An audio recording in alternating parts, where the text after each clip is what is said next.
Hi everyone, Justin here. So today I wanted to try a new type of video where I discuss reasons why I like certain songs.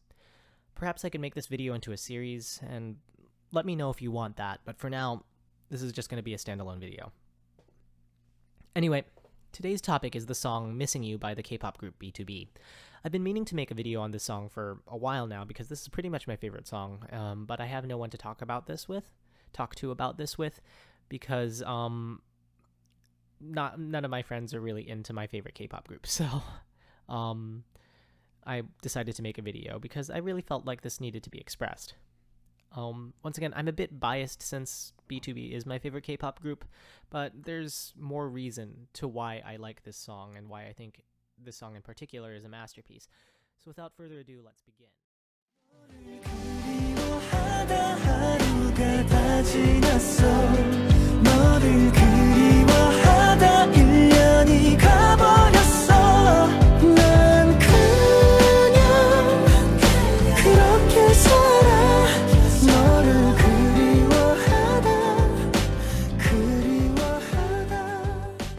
Now, before I start to mention bits about the song itself, it's important to mention things that I like about music, and it's important to mention a bit of music theory, because there's a bit to be known here. So let's first start off with things that I like about music. So most music, not all, but most tend to follow a plot line. So you have an introduction or exposition, you have a rising action, a climax, a falling action, and a resolution. And I particularly love songs that take time to sort of develop their climaxes from the very beginning, which is why I don't like dubstep as much. Not saying that dubstep is a bad genre. No, there's a lot that goes into it. Production-wise, there are a lot of interesting sounds that are placed in samples that are placed into dubstep music. It's just that when I listen to dubstep, usually the climax is where the bass drops, right? And sometimes the only build up to that climax is just a crescendo for a few measures and some bass drum that sort of leads you to that moment of silence right before the bass drop. And while I think that sounds awesome and like there are some really pop-in bass drops, I feel like that build-up is just, it's kind of short, and it's not what I particularly am into. Once again, not to say that dubstep is a bad genre, it's just not my thing. So I particularly like music that takes time to develop the climax, usually at the not necessarily at the beginning, but very close to the beginning of a song. And if I love the climax of your song as well, then you really have gotten me. So the two things that I really like are sort of the build up to the climax and the climax itself. There are lots of reasons why I may or may not love the climax of a song, but I'll explain why I love BTOB's Missing You, the climax for BTOB's Missing You, in this video. Now, before I begin, though, I think it's important to mention a little bit about music theory, because there's a bit of chord knowledge to be had here, and I'm assuming that people who listen to this video have had no experience with music theory whatsoever. So let's talk about chords. So chords are groups of 3 or more notes played at the same time. Some scholars say that it's 2 or more notes, but that's a whole nother debate, and it's not within the scope of this video, so I'll talk about that some other time. Chords are typically derived from scales, so let's look at an example. The C major scale is made up of the following notes: C, D, E, F, G, A, B, and then it goes back to C, except it's higher. The distance between these two Cs is called an octave, and if we wanted to make a C major chord from this scale, because it's a C major scale, we would take the first, third, and fifth notes of this scale, C, E, and G, and we would play them together. We could do this for every major scale and come up with major chords that correspond to all of them. Now, a minor chord is similar, but instead of coming from a major scale like the one before, it comes from a minor scale. These tend to sound sadder on their own, but there are times where minor chords sound happy and major chords sound sad depending on the context of the song or piece that you're listening to. These chords can be represented as numbers, depending on the key that you're in. So for example, let's take the C major scale and assign a number to each of the notes. C would be 1, D would be 2, E would be 3, and so on. In the C major scale, the 4 chord would start on F because that's the 4th note in the scale. Therefore, the 4 chord in the key of C is F major. Now, if we wanted to make it minor, we would represent that with lowercase Roman numerals. So F minor in the key of C would be written like this. Now, if we wanted to add more notes to the chord, suppose I wanted to make a C major chord, for example, and add an A to it.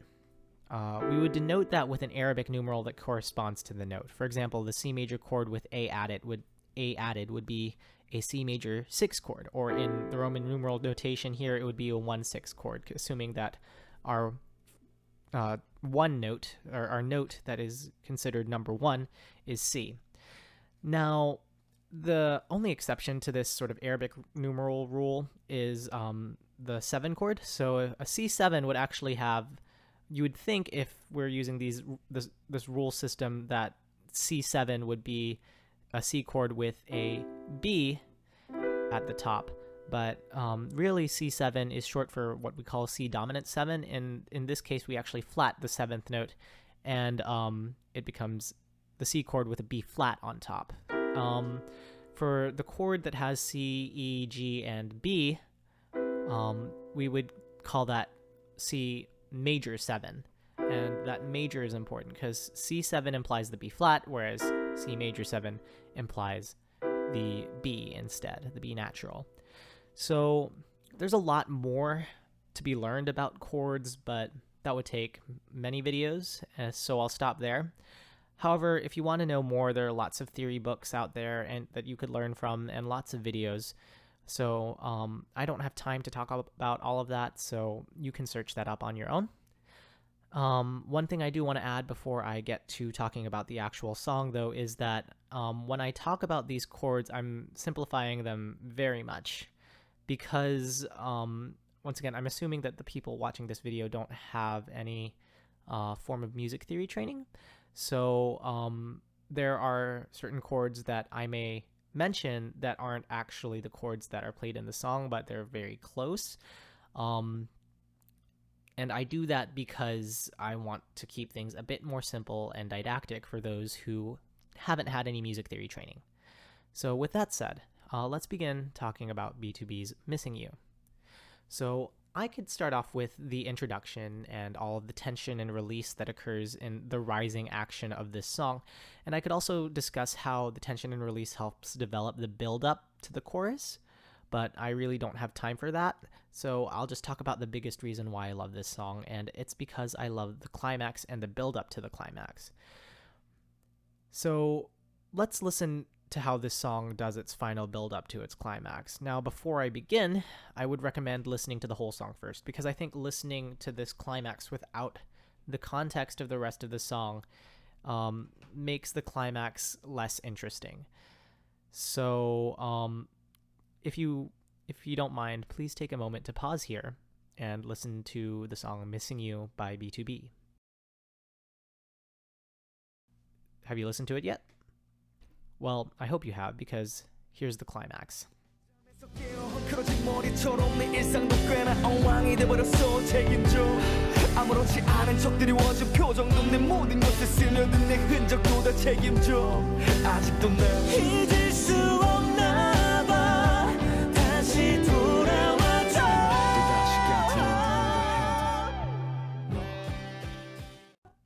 The climax starts with an aggressive rap by Minhyuk, who's one of the main rappers of the group.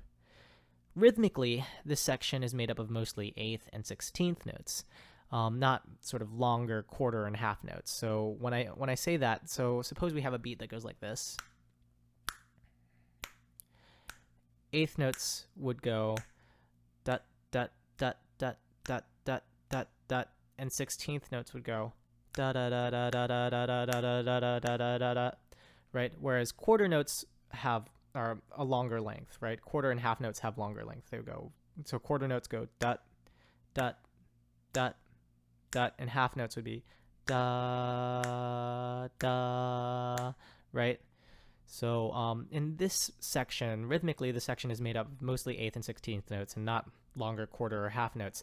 And these short, fast notes create a sense of urgency, motion, and tension that only the climax will be able to release later. And I love that. However, if it were just the rhythm that led to the climax, I would actually be bored. So what really intrigues me about this song is the choice of chords.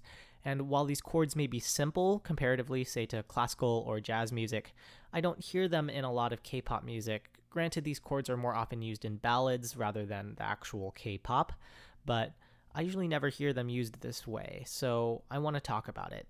And let's begin. So the build up to the climax starts off with the 4 chord, which is a chord that adds enough tension to the piece so that it makes it feel like the song has some motion, so to speak, but not so much tension that it feels like it needs to be immediately released.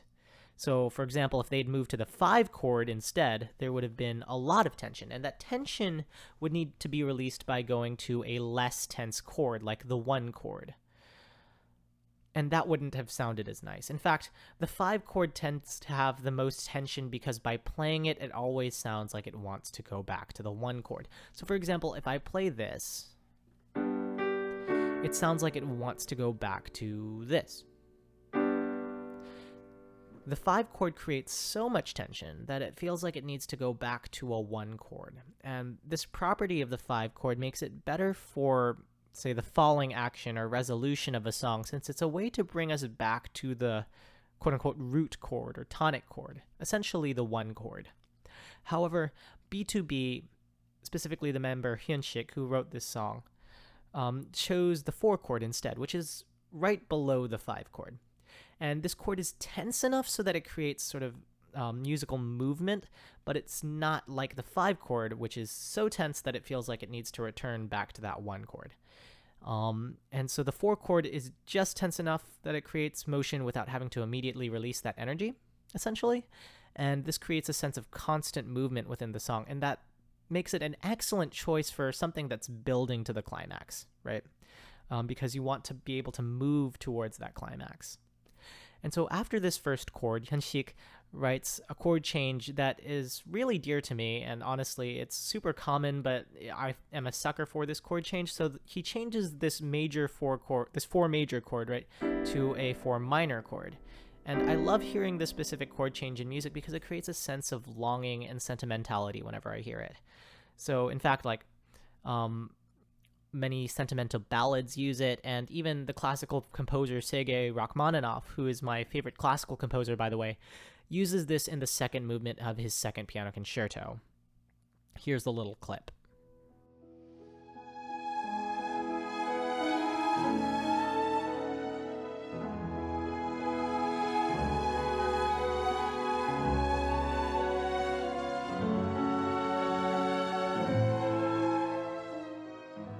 Doesn't that sound like he's sort of like milking the sentimentality out of the piece? It's just so beautiful, and I love it. Anyway, this sense of longing is especially important in this song because it's about missing someone.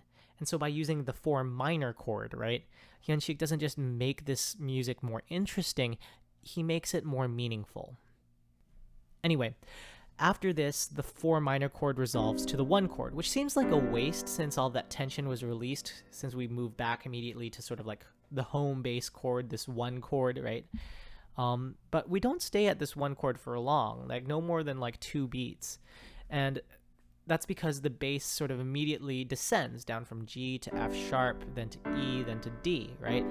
So this descent at this point gives us a sense of movement. So there's still motion. There might not be as much tension as there was with that 4 chord, but there is still motion, which is important because we're building up to that climax. However, the tension starts to build up again when the song starts playing a 2 minor 7 chord, right? So in the key of G, which this song is in the key of G, this would be an A minor 7 chord. And so they ascend from this A minor 7, or this 2 minor 7 chord, to the 3, to the 4 chord. And then they hold that 4 chord out and repeat it several times. Then along with that ascension in the chords, the vocals also ascend, and the volume also ascends to the point that it sounds like a melodic cry of longing. So you have this culmination of things ascending, and it creates motion that leads up to the peak, that climax, right? And in the end, it sounds like, once again, this melodic, emotional cry of longing. And so therefore, not only is everything accumulating at once to reach a climax, everything accumulates to accentuate this feeling of missing someone, which is the main, for lack of a better word, semantic theme of this song. And this is exactly why I love this song. Everything smoothly culminates in a calculated, deliberate manner without feeling robotic and without feeling like it's a cop-out, I guess, for lack of a better explanation, without feeling like it was just put together last minute. It was deliberately calculated, and that culmination doesn't just accentuate the music of the climax, but it also accentuates the meaning of the climax. So that's really why I like this song. So before I finish this off, I think we should listen to the climax of this piece one last time.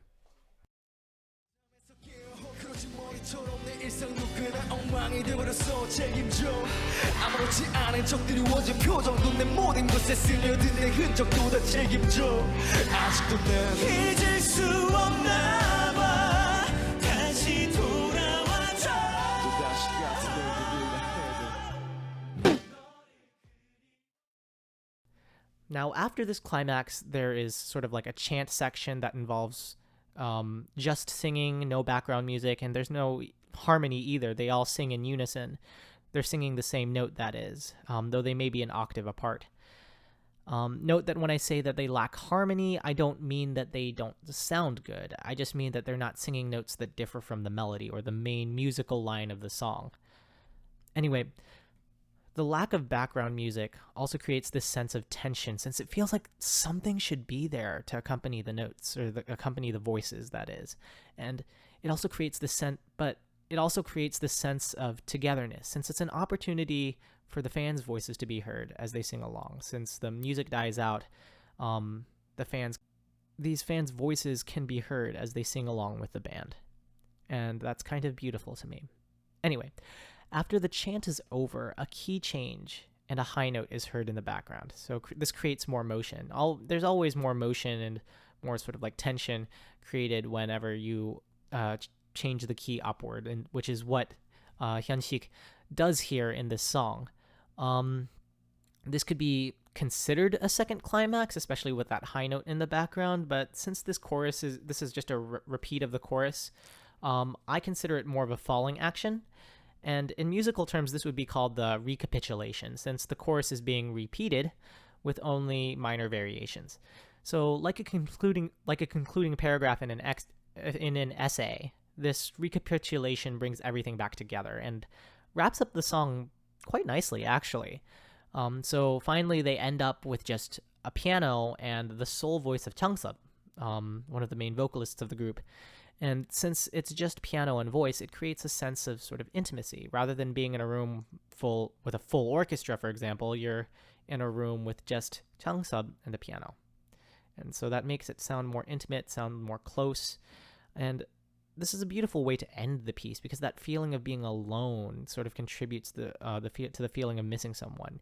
You're not in a room full of orchestra members. You're in a room with just Changsub and a piano. And that is kind of lonely, right? And so that contributes to the feeling of missing someone. And so ending on a soft, quiet note is a good way to sort of accentuate the meaning of the song. But it's also a good way to tie things back to the beginning of the song as well, because the beginning of this song started off with just piano. And so therefore, by ending with just piano and voice, Hyunsik wraps up the song nicely and delicately. And that's beautiful to me. Anyway, so to recap, BTOB's song Missing You is a beautiful song that masterfully builds its climax through an aggressive rap, tension-building chords, and crescendoing vocals. The culmination of these elements not only makes the song more energetic musically, but they also make it more meaningful.